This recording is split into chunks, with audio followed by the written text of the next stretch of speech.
பார்த்திங்கன்னா பட்டாணியும் காளான் வச்சு செய்யக்கூடிய ஒரு சிம்பிளான ஒரு தொக்கு தான் வந்து பார்க்க போகிறோம். அது எப்படி செய்யலாங்கிறத பார்க்குறதுக்கு முன்னாடி இது வரைக்கும் நம்மளோட சேனலை வந்து சப்ஸ்கிரைப் பண்ணாதவங்க சப்ஸ்கிரைப் பண்ணுங்கள். கூடவே இந்த பெல் ஐக்கானையும் மறக்காமல் கிளிக் பண்ணுங்கள். இப்போ காளான் வந்து பார்த்திங்கன்னா இதோட தோலை வந்து நம்ம வந்து எடுத்துடணும். அதுக்கு வந்து பார்த்திங்கன்னா நான் சுடுதண்ணி வச்சுருக்கேன்.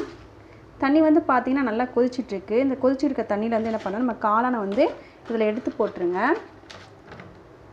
தண்ணியை வந்து நம்ம வந்து ஆஃப் பண்ணிடலாம். ஆஃப் பண்ணிவிட்டு நம்ம வந்து எடுத்து போட்டுக்கலாம். தண்ணி வந்து லைட்டாக ஓரளவுக்கு சூடானா போதும். ரொம்பலாம் கொதிச்சு வரணும் அப்படிங்கிறது கிடையாது. அதோட அழுக்கு வந்து போகணும். அது மேலே வந்து பார்த்திங்கன்னா ஃபுல்லாக மண்ணாக இருக்குது பார்த்திங்களா.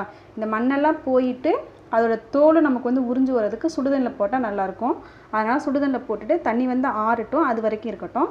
நான் வந்து சாப்பாடுக்கு தேவையான தண்ணி வந்து ஊற்றி வச்சுட்டேன். நம்ம அதுக்குள்ளே வந்து தக்காளி வெங்காயம் எல்லாமே கட் பண்ணி எடுத்துகிட்டு வந்துடலாம் வாங்க. இப்போ நான் வந்து கிரேவிக்கு தேவையான தக்காளி வெங்காயம் இதெல்லாம் ஓரளவுக்கு கட் பண்ணிட்டேன். வெங்காயம் வந்து பார்த்திங்கன்னா ரெண்டு வெங்காயம் நல்லா பெரிய சைஸ் வெங்காயமாக சின்ன சின்னதாக பொடியை கட் பண்ணியாச்சு. அதுக்கப்புறமா தக்காளி நான் வந்து ஒரு 3 தக்காளி எடுத்திருக்கேன், அதையும் கட் பண்ணியாச்சு. இதில் வந்து மிக்சியில் வந்து அரைக்கிறதுக்கு வந்து அந்த தக்காளியில் வந்து ஒரு தக்காளி அளவுக்கு நம்ம சேர்த்துக்கலாம் அரைக்கிறதுக்கு. அதுக்கப்புறமா 1 ஸ்பூன் அளவுக்கு சீரகம், 1 ஸ்பூன் அளவுக்கு சோம்பு, அதே மாதிரி 1 ஸ்பூன் அளவுக்கு சீரகம் சேர்த்துக்கிறேங்க. சின்ன ஸ்பூனில் 1 ஸ்பூன் அளவு சேர்த்துக்கலாம், இல்லை அரை ஸ்பூன் அளவுக்கு நம்ம வந்து சேர்த்துக்கலாம். 3மே நான் போட்டு இப்போ அரைச்சி எடுத்துகிட்டு வந்துடலாம். இப்போ நான் இதை வந்து அரைச்சி எடுத்துகிட்டு வந்துட்டேன். நல்லா பேஸ்ட் மாதிரி நல்லா நைஸாக அரைச்சாச்சு. இது நம்ம ஓரமாக இருக்கட்டும். அடுத்து வந்து பார்த்திங்கன்னா காளான் வந்து அந்த சூடு வந்து ஆறிச்சு, தண்ணி வந்து சூடு ஆறிச்சு. ஆறினதுக்கப்புறமா இப்போ நாம் வந்து காளானை வந்து என்ன பண்ண போகிறோம்னா அதோட தோலை மட்டும் நம்ம வந்து பிரித்து எடுக்க போகிறோம். தோல் மட்டும் மேலே இருக்குதுல்ல, அது மட்டும் நம்ம பிரிக்கணும். இந்த மாதிரி நடுவில் எடுத்திங்கன்னா இந்த மாதிரி தோல் மட்டும் நமக்கு தனியாக பிரிஞ்சு வந்துடும்.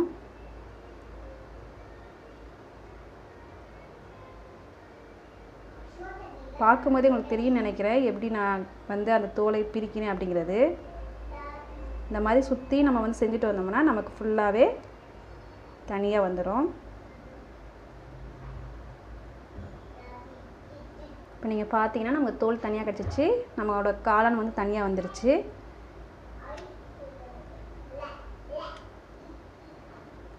இதை நான் வந்து தனியாக எடுத்துகிட்டு இதை ரெண்டாக நான் பிச்சு போட்டுக்குவேன்.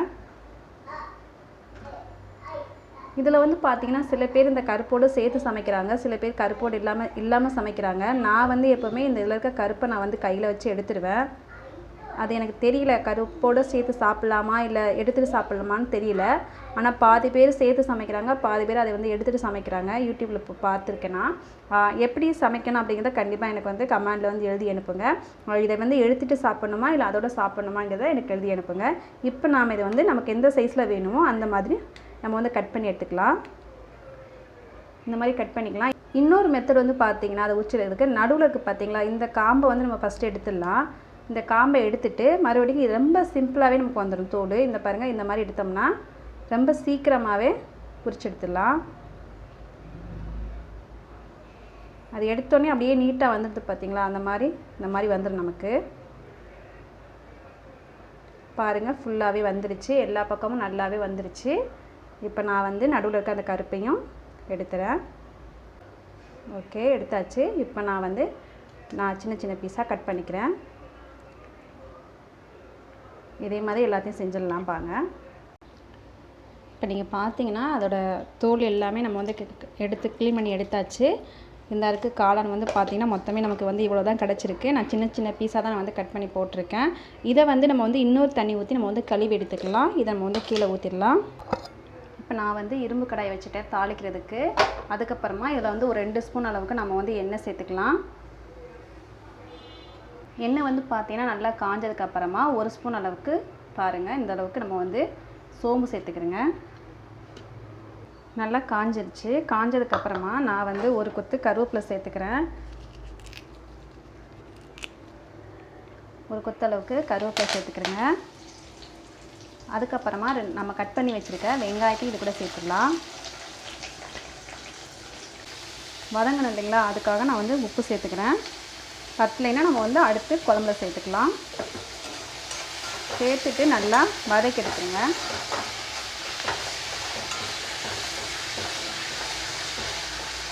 வெங்காயத்தோட கலர் வந்து பார்த்திங்கன்னா நல்லா மாறி வரட்டும். அந்த அந்த கண்ணாடி கலர்னு சொல்லுவாங்கள்ல, அந்தளவுக்கு இருக்கிற மாதிரி நல்லா வதங்கி வரட்டும். நீங்கள் பார்த்தீங்கன்னா வெங்காயம் ஓரளவுக்கு நல்லாவே வதங்கிருச்சு. நம்ம வந்து கட் பண்ணி வச்சுருக்க தக்காளியும் சேர்த்துக்கலாம். அதையும் சேர்த்து நல்லா வதக்கிடுத்துங்க. தக்காளி வெங்காயம் ரெண்டுமே ஓரளவுக்கு நல்லா வதங்கினதுக்கப்புறமா நம்ம அரைச்சி வச்சுருக்கோம் பார்த்தீங்களா, தக்காளியும் சீரகம் சோம்பு நான் சேர்த்து அரைச்சி வச்சுருக்கேன். இதையும் நம்ம வந்து இதுக்குள்ள சேர்த்துடலாம். இதோட பச்சை ஸ்மெல் வந்து போகணும், இல்லைனா அந்த சீரகம் சோம்போட வாசனை அடிக்கும். அது சில பேருக்கு வந்து பிடிக்காது. அதனால இதோட பச்சை ஸ்மெல் போகிற வரைக்கும் நம்ம நல்லா வதக்கி எடுத்துடலாம். இது கூடவே நம்ம வந்து இஞ்சி பூண்டு பேஸ்ட்டு வந்து 1 ஸ்பூன் அளவுக்கு நான் வந்து சேர்த்துருக்கேன். சேர்த்துட்டு நல்லா வதக்கிடுங்க. இப்போ பார்த்தீங்கன்னா எல்லாமே நல்லா வதங்கிருச்சு. தக்காளி வெங்காயம் அந்த இஞ்சி பூண்டு எல்லாமே நல்லா வதங்கிச்சு. இந்த டைமில் நம்ம வந்து இதில் வந்து மசாலா தூள் சேர்த்துடலாம். இந்த ஸ்பூனில் 1 ஸ்பூன் அளவுக்கு நான் வந்து மிளகாத்தூள் சேர்த்துருக்கேன். அதே ஸ்பூனில் 1 ஸ்பூன் அளவுக்கு மல்லித்தூள் சேர்த்துக்கிறேங்க. இந்த ஸ்பூன்லேயே வந்து ஒரு 1/4 ஸ்பூன் அளவுக்கு நான் வந்து கரம் மசாலா பொடி வந்து சேர்த்துருக்கேன். அதுக்கப்புறமா ஒரு சிட்டிகை அளவு மஞ்சத்தூள் சேர்த்துக்கிறேங்க. இது எல்லாத்தையுமே சேர்த்துட்டு நல்லா வதக்கி எடுத்துடலாம். அந்த மிளகாத்தூள் மல்லித்தூளோட வாசனையெல்லாம் போகிற அளவுக்கு நம்ம வந்து வதக்கி எடுத்துருங்க. இப்போ நீங்கள் பார்த்தீங்கன்னா அந்த எண்ணெயில் நல்லா பிரிஞ்சு வந்துட்டு அதோட மசாலாத்தூள் வாசனை எல்லாமே ஓரளவுக்கு போயிடுச்சு.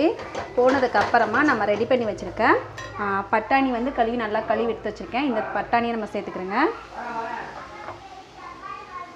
அது கூடவே நான் வந்து காளானை வந்து க்ளீன் பண்ணிவிட்டு மறுபடியும் நான் வந்து அலசி எடுத்து வச்சுருக்கேன். அந்த தோலெல்லாம் இல்லாத அளவுக்கு அதையும் நம்ம வந்து இது கூடவே சேர்த்துடலாம். சேர்த்துட்டு நல்லா மிக்ஸ் பண்ணி விட்டுருங்க.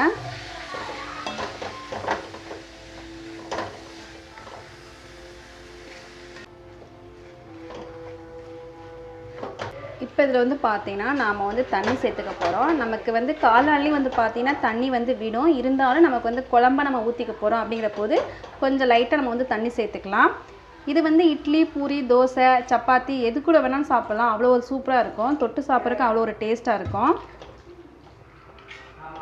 சப்பாத்திலாம் சரி செம்ம சூப்பராக இருக்கும். சப்பாத்திக்குள்ளே செஞ்சு சாப்பிட்டோம்னா நம்ம வந்து எதுக்கு வேணாலும் சாப்பிட்டுக்கலாம். இதுக்கு தான் சாப்பிட்ணும், இதுக்கு சாப்பிடக்கூடாது அப்படின்னு எதுக்குமே கிடையவே கிடையாது. நம்ம தொட்டும் நல்லா கிரேவியாக பண்ணி சாதத்துக்கு தொட்டும் சாப்பிட்டுக்கலாம். கொஞ்சம் லைட்டாக தண்ணி ஊற்றி சாதத்தோடு சேர்ந்து நம்ம பெரட்டி சாப்பிட்டுக்கலாம். நான் வந்து சாதத்தோடு சேர்த்து சாப்பிட போகிறேன் அப்படிங்கிறதுனால நான் வந்து லைட்டாக தண்ணி சேர்த்துக்கிறேன். எங்கள் 4 பேருக்கு வேணும் அப்படிங்கிற அளவுக்கு நான் வந்து தண்ணி சேர்த்துக்கிறேன். இப்போ இதில் வந்து தேவையான அளவுக்கு நம்ம வந்து உப்பு சேர்த்துக்கலாம். ஆல்ரெடி கொஞ்சம் வந்து உப்பு சேர்த்துருக்கோம். அதனால் நீங்கள் பார்த்துட்டு சேர்த்துக்கிறேங்க. பத்தாத நமக்கு எந்த அளவுக்கு தேவைங்கிறத பார்த்துட்டு நம்ம வந்து உப்பு சேர்த்துக்கலாம். இதை வந்து நம்ம இப்போ வந்து மூடி போட்டு மூடி நல்லா வேக வச்சிடலாம். வெந்ததுக்கப்புறமா பார்க்கலாம் எப்படி இருக்குன்னு. இப்போ ஓரளவுக்கு நல்லாவே வெந்துருச்சு. பாருங்கள் எப்படி இருக்குன்னு. செம்ம சூப்பராக இருக்குது. அந்த எண்ணெய் எல்லாமே ஓரளவுக்கு நல்லா பிரிஞ்சு வந்துருச்சு. இதை நம்ம வந்து எது கூட வச்சு சாப்பிட்டாலும் அவ்வளோ ஒரு டேஸ்ட்டாக இருக்கும். கண்டிப்பாக நீங்களும் வந்து வீட்டில் வந்து ட்ரை பண்ணி பாருங்கள். ட்ரை பண்ணி பார்த்துட்டு எப்படி இருந்துச்சுங்கிறத கண்டிப்பாக எனக்கு வந்து கமெண்ட்டில் வந்து எழுதி அனுப்புங்க.